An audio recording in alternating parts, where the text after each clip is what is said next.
Okay, here we go. What is your projected depth chart for the running back this weekend? Ramir Johnson, Dante Dowdell.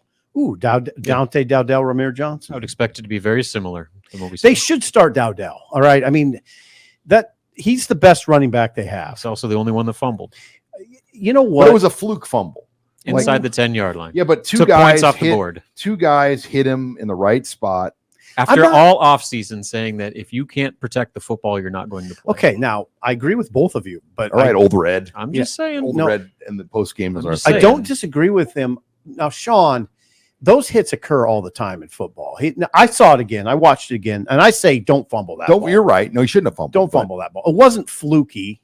Come on. I mean, those hits happen Got the all ball the time. knocked out of his hands. But I still say, and I know you guys agree because we were sitting together, Dowdell is their best running back. Agreed. I mean, based on what we saw now, listen, this is where people are correct to say, oh, you guys see a lot of practice, right? No, we don't see any hardly. We don't see the cut-ups from practice. So the coaches got an evaluation that's much keener than ours. But we saw a game, and games are important. And I don't know how much practice I need to see based on what I saw in that game. 8 yards of carry. Yeah. Oh, he's beautiful. In one quarter, he had 55 yards. It took me back. He ran angry. It took me back. Nebraska hasn't had a 6'2", 225-pounder run like that for a while. So he's the best back, but you still start Ramir this week. Oh, you start the best back. Start Ramir. Or does it depend on what the play is? I mean, it might just be that simple, but those are your two best backs. Mm-hmm.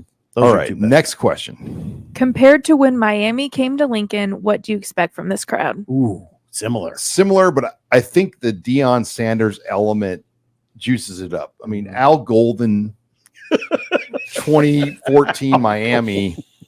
I shouldn't laugh. But Okay, this is why I think this one's bigger, because Al Golden didn't bring the juice. no. And I don't think any Nebraska fan could really name a lot of players on that Miami team, where this Colorado team has household names all across the board. And we're Warren Sapp. like a year removed from a very bitter pill that Nebraska had to swallow out in Boulder, to where not only did they lose the game in the manner that it happened, but then the comments made afterwards with the claims of disrespect, and you're not like the Shedeur Sanders like trying to chase Nebraska off midfield logo because they were disrespecting the Buffalo. Like the recency of all that stuff compared to what were they, 14 years removed from playing Miami, like 10.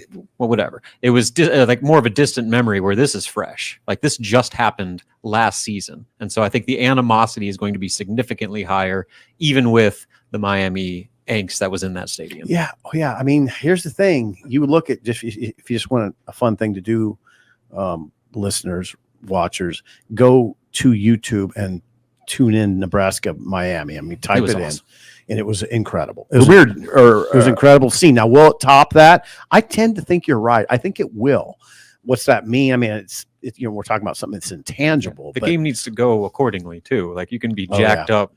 Yeah. We've seen it be jacked up, and then all of a sudden the game gets out of hand. So I'll tell you team where needs to do its part. Sean's alluded to this a lot, but I'm gonna drive the point home. It is huge. I mean, this game that it's in Lincoln is big for Nebraska. That home field is huge because of the way Colorado plays. They line up and pass. It's not that guy's not going to turn around and hand it off and take the crowd out of it. And the crowd's a non-factor in that scenario.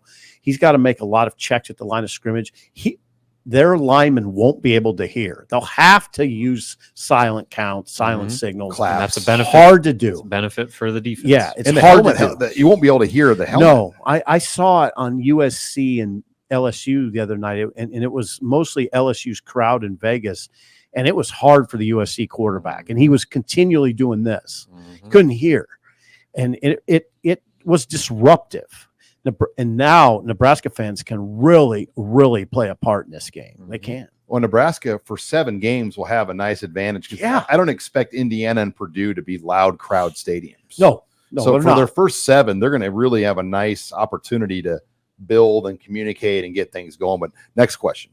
When was the last time Nebraska had a big recruiting weekend like this, and what can this weekend do for future classes? Oh, God. I mean, I think almost every big game, they always have visitors. I mean, there's been so many. But, yeah, this is a big one. I mean, you have Dawson Merritt, Alabama commit coming, Cortez Mills, who's committed to Oklahoma. I mean, you have a number of guys that are high-profile players committed to other schools, and this is exactly what you wanted to happen. You wanted to see Nebraska get this opportunity to showcase what they can be. No more selling hope. Sell facts and what this looks like. And if you can deliver a magical night, who knows where it could go. That's a great point, Sean. It's going to be big for everybody else, too. Basketball's got a big recruiting weekend. I'm sure volleyball's going to have some players in town. So, big night. All right, Abby Barmore, final question. I want to give us some time on this last one. All right. What is your favorite memory from the Nebraska-Colorado rivalry? I've seen a lot of them. You know, the 0-1 game, I still think of that day as really one of the turns of the program. Since the 0-1 loss in Boulder, Nebraska football has only been ranked in the top 5 for a grand total of 1 week. She said favorite memories. Yeah. But no, just the historical prevalence. But my favorite memory was the 0-5 game in Boulder, to see Nebraska as almost a 17, 16-point dog and just go in there and throttle Colorado, which that kind of led to the firing of Gary Barnett. Then the next week, they had to play Texas, who won the national title, and Texas hung 70 on Colorado. Gary Barnett was fired after winning the Big 12 North. Nebraska really kind of started that downward spiral for what was a really good era of Colorado football. But the students were removed from the stadium. If you remember, they were throwing things on the field. The referees stopped the game. It cleared out the whole section. And they had to clear the student section out. And that was, I'll never forget that scene. And I'll never forget the Husker players pulling up their shirts with the restore the order. Oh, that's right. That's a good memory, Rob. Unforgettable. I mean, the Alex Henry Sioux game, like that's got to be up there towards the top. That was one of the most incredible endings to a game I can remember. And we were in the I was in the elevator coming down from the press box when Henry made that kick. So I didn't get to like experience the on-field intensity that followed that field goal, but I was right on the sideline, and Sioux ran about 10 feet from me in the corner of the end zone after that pick. And I saw him slam Hawkins's kid right into the turf and bury him, and then throw the football against the wall of Memorial Stadium. It wasn't penalized. No penalty was thrown. It was probably one of the most like euphoric moments I've ever experienced in Memorial Stadium. Just the chills. Like that, Sean, you go ahead. Nebraska fans just unleashed. What about 94, Sib? Well, that was it. That was it for me. I mean, I wasn't covering the team full time at that point, so I was there. What were you doing in 94? I was covering volleyball, Abby, and I was covering the Nebraska volleyball team, writing a bowling column, and I was working the desk as an editor. But I was there, and I'll never forget how loud it was. Sell out 200. Yeah, you can't. I mean, it's just, it's so hard to talk about and convey the energy. It was an 11 a.m. game. But I remember all these years. I mean, it was 1994. Yeah, it was. I still remember Mon Green taking that option pitch down the sideline. It was just like, here we go. Yeah. Well, that was the 90. That was the 95 game. That was 95. Yeah. And 94 was Behringer hit a big pass to a tight end early, and the place erupted. I mean, it was ridiculous. It's hard to.